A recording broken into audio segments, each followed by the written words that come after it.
Hi everyone, welcome back to my channel. Ever felt like the system is against you? Today I'm sharing my journey of getting settlement permit C as non-European on a fast track after not one but two rejections. And guess what? I've got my permit just 2 months after my last rejection. Stick around to hear how I turned my frustration into a win. Coming from non-European Union countries, you need at least 10 years of residency in Switzerland with at least 5 last years on a B permit, plus some language requirements like A2 spoken and A1 written to apply for a settlement permit. But there's also a fast track.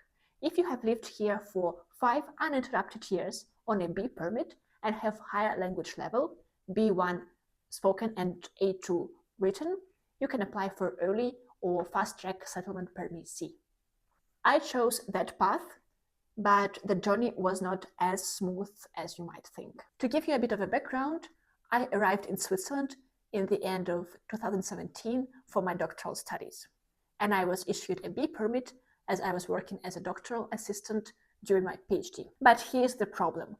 Those 6 years of my PhD and postdoc are not counted towards those 5 years of uninterrupted stay that is required unless you have your B permit for 2 years after your studies, or if you get a permanent position.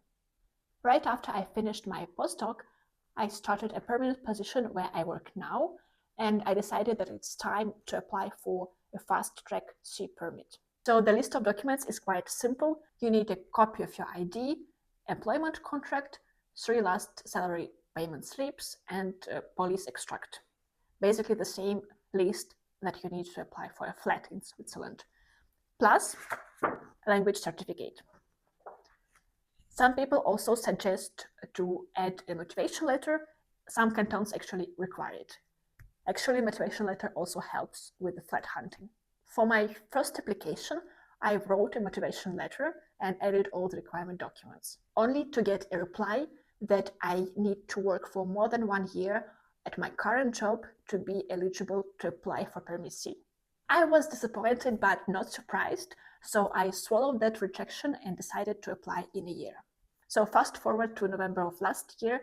After working for more than 1 year, I reapplied, thinking that this time I will hit the mark. I submitted the same documents and also referred to their previous reply saying that I need to work for more than 1 year. But then, in 2 months or so, I received a response that felt like déjà vu. This time, instead, you need to work for more than 1 year.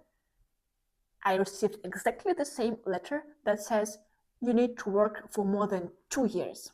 And just to clarify, this rejection came not from the migration service, but from the population service. That's how it works. You apply through your local population service that prepares your file and transfers it to the cantonal population office, which again reviews your file, and if you meet all the requirements, they transfer your file to the migration service, and then migration service issues the permit.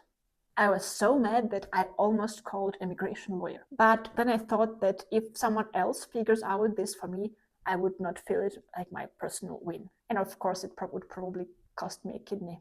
So I decided to fight on my own. So after reviewing again the law, I was sure that I meet all the requirements. So the very next day, I drafted a 2-page letter filled with my concerns, quotes from the law and inconsistency in their replies, with a firm request to re-evaluate my application. I sent this letter directly to the office that sent me the rejection, and I sent it right before Christmas, so I was expecting a long wait.